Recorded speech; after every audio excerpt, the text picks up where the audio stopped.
Assalamualaikum dan selamat sejahtera. Berikut merupakan projek pembinaan jabatan CPT 2031 iaitu rekan cerita.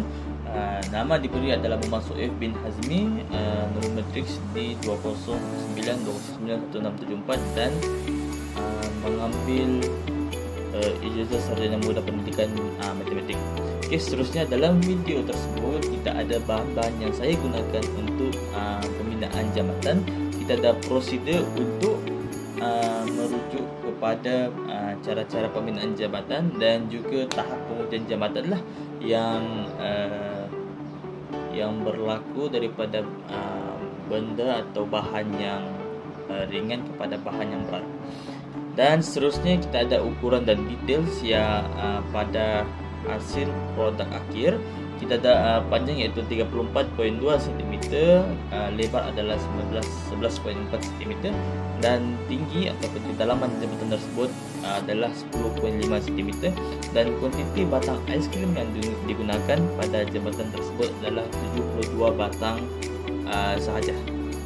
Okey, untuk panjang, lebar dan tinggi semua ukurannya adalah melebihi minimum yang telah ditetapkan oleh pensyarah. Okey, seterusnya kita akan beralih kepada bahan-bahan yang digunakan lah. Okey.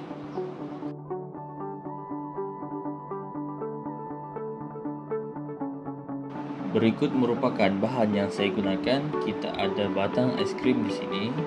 Saya juga menggunakan stationery glue untuk bahan plakat. Dan akhir sekali kita ada kabel tie yang digunakan untuk menggenggam cantuman kayu untuk menunggu gam kering.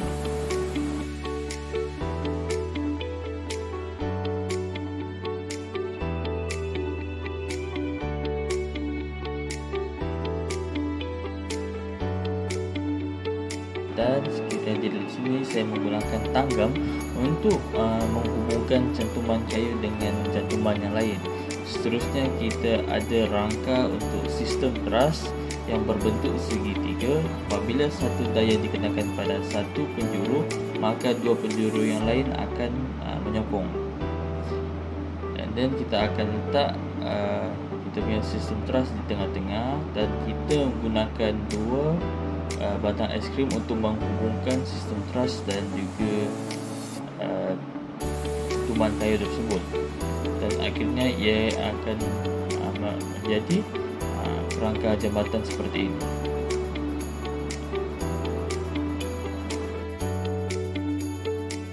Pada prosedur seterusnya kita ada 3 rangka jambatan yang disusun. Setiap rangka jambatan merupakan 3 cm jauh antara satu sama lain dan menggunakan batang aiskrim untuk menghubungkan. Saya juga menggunakan cotton bud untuk meletak gam pada bucu-bucu yang sempit. Bukan sahaja di bahagian bawah, maka saya juga menghubungkan jambatan di bahagian atas untuk membuat permukaan yang lebih luas. Hasil produk penghasilan jambatan saya adalah seperti ini. Dan ini merupakan pandangan sisi bagi jambatan saya. Saya juga menggunakan 2 kerusi untuk dijadikan sebagai penjuru bagi penempatan jambatan saya. Saya meletakkan jambatan saya di ruang antara kerusi tersebut seolah-olah dia menjadi suatu jambatan di dalam kehidupan sebenar. Tahap pengujian bagi jambatan yang dihasilkan. Pertama sekali saya meletakkan setrika iaitu berukuran di bawah 500 gram sebagai bahan awal. Seterusnya saya menggunakan kasut kulit saya sendiri iaitu 750 gram. Dan seterusnya saya menggunakan 2 botol air mineral yang seberat 3 kg dan jambatan masih dalam keadaan yang okey.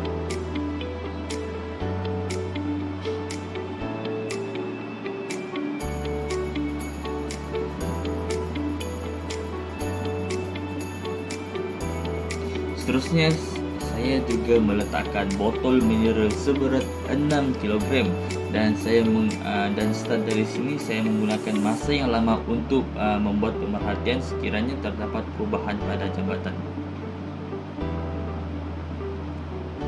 seterusnya kita beralih kepada benda yang lagi berat, iaitu baldi yang dipenuhi dengan separuh air. Di sini dia punya berat adalah direkodkan kira-kira 9 kg dan masih juga tidak terdapat apa-apa perubahan pada jambatan. Dan seterusnya saya menggunakan baldi yang dipenuhi dengan air sepenuhnya dan direkodkan beratnya adalah kira-kira 14 kg. Dan jambatan masih lagi kukuh. Dan seterusnya saya mengambil sebagai separuh berat badan saya, iaitu 34 kg. Namun jambatan tersebut tidak dapat menampung berat saya dan juga mengalami kerosakan lah. Di sini kita dapat lihat di mana tanggam tersebut telah patah. Seterusnya, berdasarkan kegagalan dalam menampung badan mereka cipta, iaitu kira-kira 32 kg, terdapat penambahbaikan yang boleh diambil oleh mereka bagi memperbaiki ataupun menaik taraf produk ataupun jambatan yang telah dihasilkan. Salah satunya adalah tanggam perlu ditambah bukan saja di bahagian tengah antara cantuman batang kayu tersebut, namun juga perlu ditambah di bahagian luar. Dengan ini, daya yang dikenakan dapat dibahagikan dengan lebih banyak dan membuatkan jambatan lebih mampu menampung beban yang lebih banyak. Sekian sahaja dari saya. Terima kasih.